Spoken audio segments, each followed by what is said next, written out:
Hello Internet, it's Rex again with another Killer Tactics video. This time I want to talk about the Invader. It was introduced in 2018 and I say it's still one of the most powerful robots in the game. It's built for beacon capture and control with incredible durability. Let's have a look. The Invader has several main strengths. One is its massive health. My Invader is maxed and has 367,000 health. But with typical boosts and pilot skills, it will play in the game at 500,000 or more.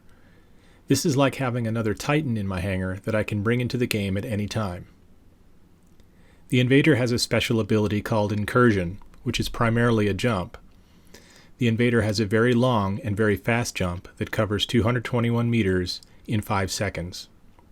That converts to a ground speed of 160 kilometers per hour, making it nearly the fastest movement in the game over the longest jump in the game. This is a mobility advantage and allows for surprise attacks. Incursion also includes some defensive advantages of suppression and defense points. Landing the jump produces a suppression wave of 100 meters that reduces enemy weapon damage by 75%. During and for 5 seconds after the jump, the Invader gains defense points that reduce incoming damage by a further 33%. The Invader's weapons are 1 medium and 2 light, which is a bit underpowered. However, given its ability to survive, it can put multiple reload salvos into its opponent. With its high survivability and lower damage output, its duels will go on for 20 seconds or more. That's why I equip shredders and igniters, because they have high continuous damage output, as opposed to burst weapons like shotguns.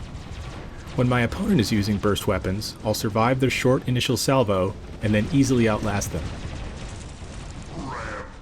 As for modules, I'm oriented for extended survivability, with heavy armor kit, anti-control, and last stand. My active module is the advanced repair kit. My pilot is Adrian Chong, because the legendary pilot for the Invader is not very good. Adrian gives me a double 5% damage boost thanks to his legendary skill and also the skill Master Gunsmith.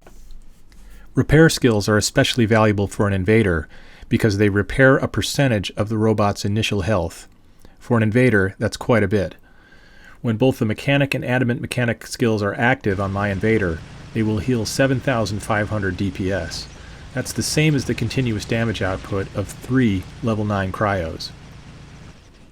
The Invader's strengths play the best before the Titans enter the game.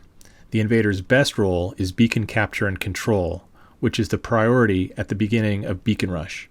That's why I always use the Invader as my opening bot, where he typically fights phantoms and other small fast robots. Now let's get familiar with the Invader's Incursion jump. I often use the jump for mobility, that is to cover a lot of ground quickly, and then also to disable one or more enemies that I plan to mosh with. Here, I dive into a contested beacon and start a mosh pit. The reds are suppressed and my defense points are activated.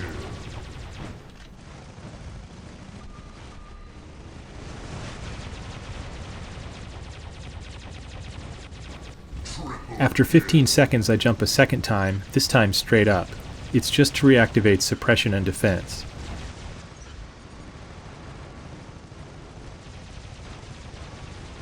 After about 30 seconds, I've capped this beak and cleared the pit.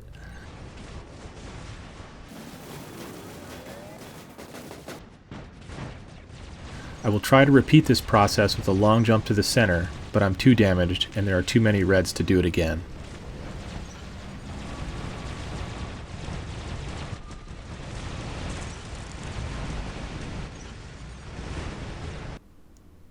You'll see me use the jump many times in the rest of this video, but first here's a jump tactic that I use pretty often. I call it the 180 jump delay.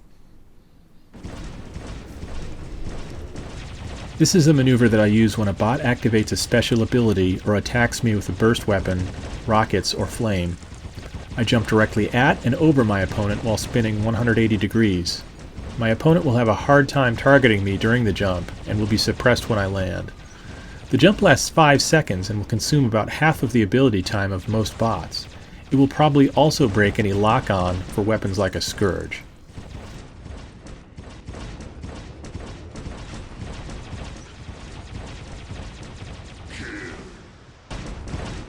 In this duel, I had to do it multiple times in order to fight off this Ravana and Blitz and capture their beacon.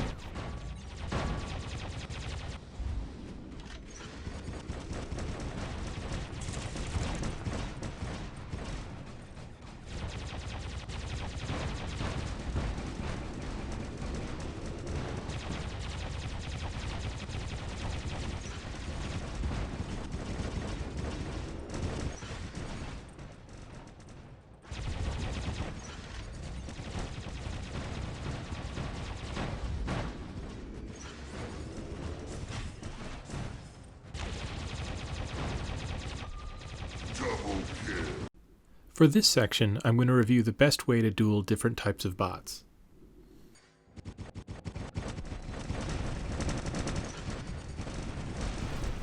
First is the Ravana. These things are everywhere. Many Ravanas use short-range weapons with a short burst and reload cycle. For example, storms are very popular. Beating a Ravana means outlasting it. Here, I have a Ravana's attention. A Ravana will always chase me, always. They can't help it. Incursion won't be very helpful because their transcendence will remove the suppression, so I have to use my jumps to keep my distance. I will wear it down while I keep healing.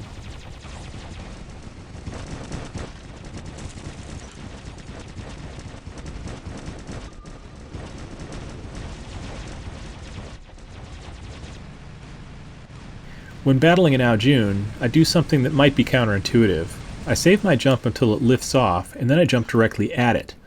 Usually this will suppress it for 5 seconds of its dangerous flight time. I'll keep moving directly under it until it lands, and then I'll kill it.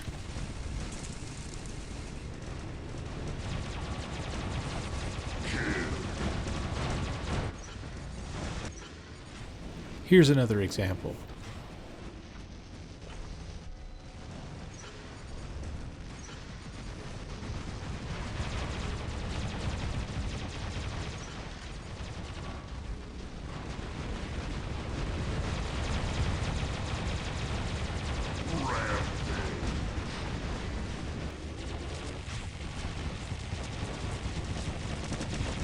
The tactics for a Leech are similar.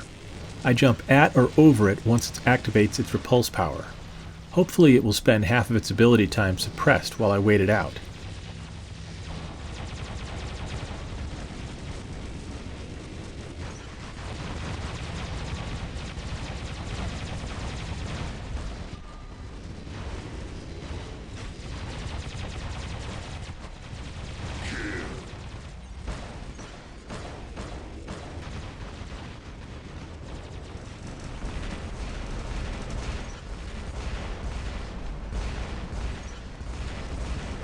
If I have a repair module ready, I can activate it once its suppression comes off in order to counteract its remaining attack.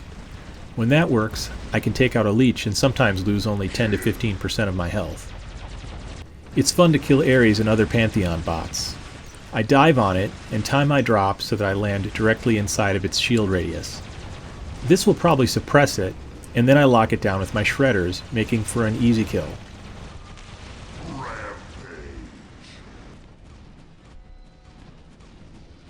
The Invader's weps are mounted low. All 3 of them can hit a bot that's as small as a Loki or a Pursuer.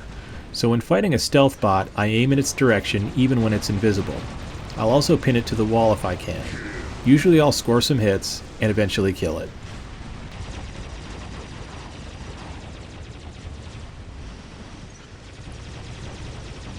I fight a Nightengale like I would with any other bot.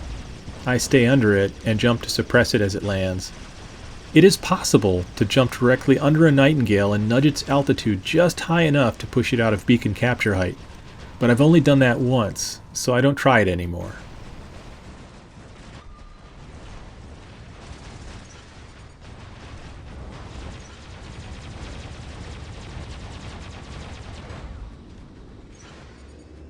The Reds will often choose a TFalcon to face off with my Invader at a beacon.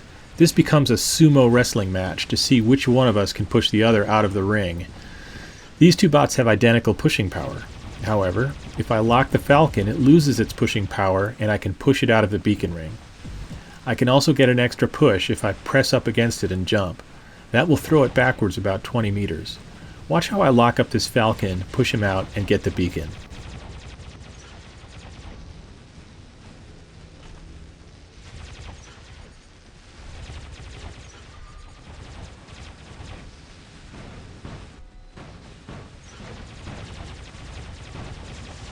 Map tips. It's important to know how you plan to start each map, given any of the starting positions you might get. I always open the game with the Invader, and I intend to capture at least 2 beacons. The first will be the nearest beak. For most maps, the second will be one on the red side. If I don't capture the second beak, I'm at least going to draw the attention of 3 or 4 reds, and that will give my allies time to succeed elsewhere. For the castle map, I start by going uphill and then across the river chasm.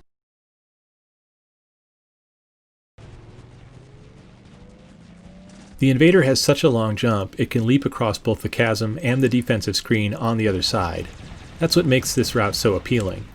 To give you a sense of how long this jump is, I remember a match where a Spectre tried to follow me over, but with its shorter jump, it plunged into the chasm instead.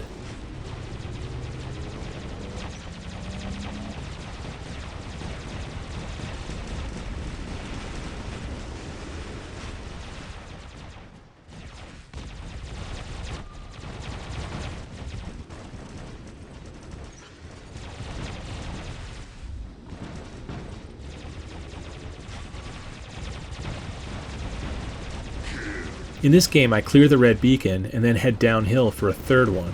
Watch as I jump at this Leech to suppress and then kill it.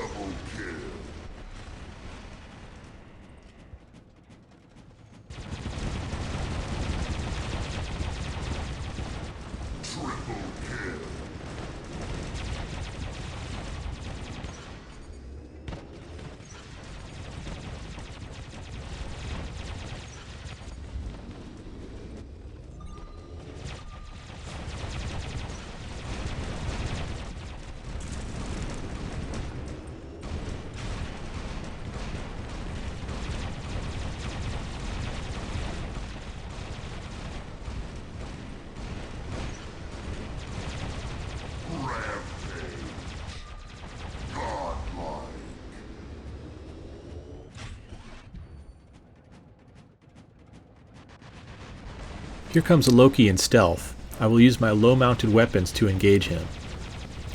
But now a 4-red pit forms, and it's too hot to continue.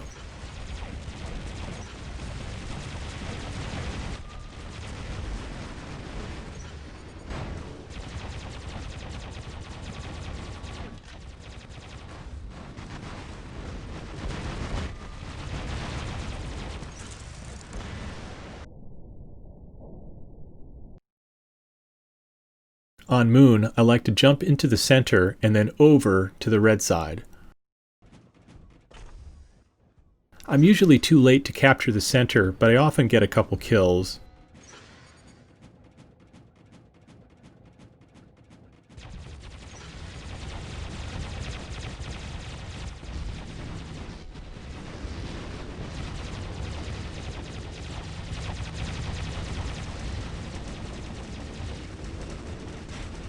Once things are calm there, I will jump again to the red side, often catching reds underneath in a crossfire.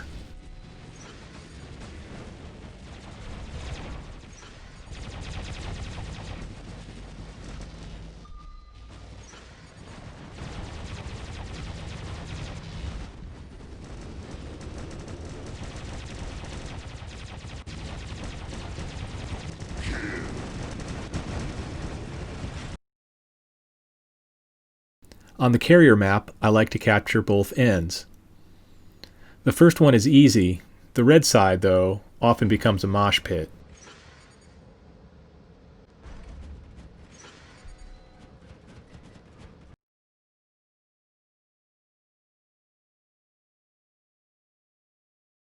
I travel down the side of the carrier, and I might get into some small battles along the way.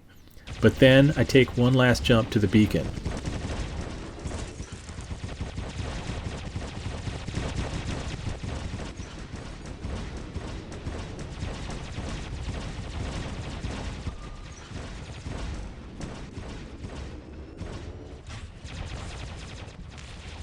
There are two paths on Dead City, depending on which side I spawn.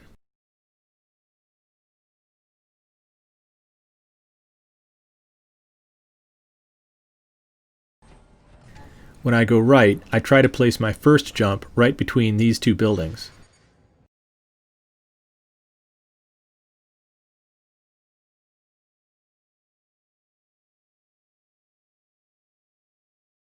In this battle, I had to pause to jump through an Ares shield first.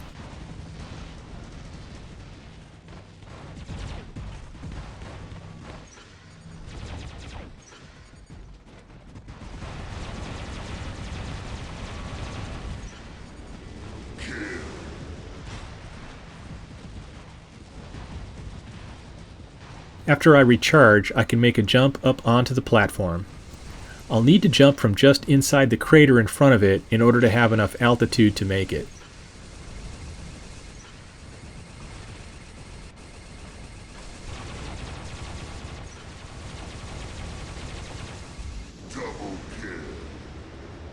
I won't go into detail on the Springfield map, but I'd like to point out this jump spot that allows the Invader to reach this back beacon. Look for a patch of green that is partway down the hill in front of it.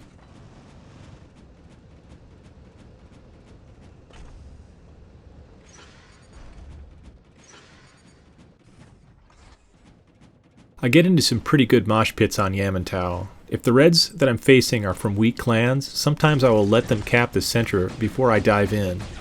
That's because my pilot skills are a big advantage when the Reds have 3 beacons. It also makes the mosh pit more fun, because they'll keep spawning in more bots for me to kill.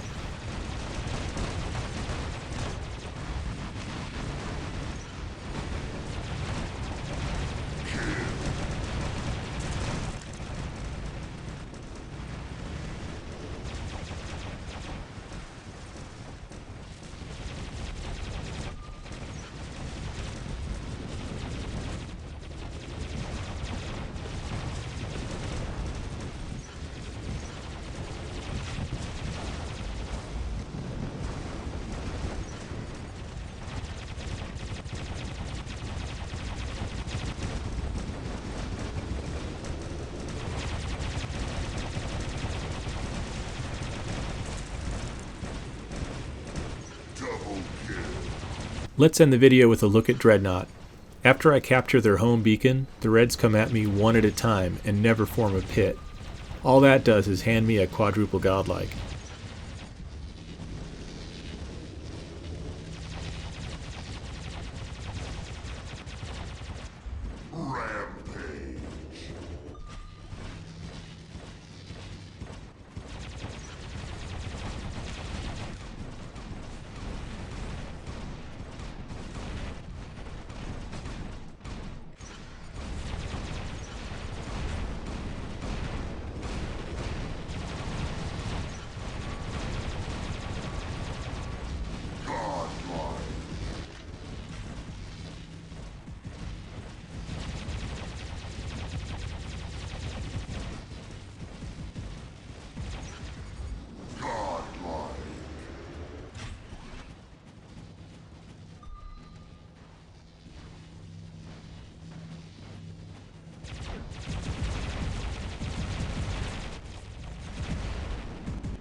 Good times.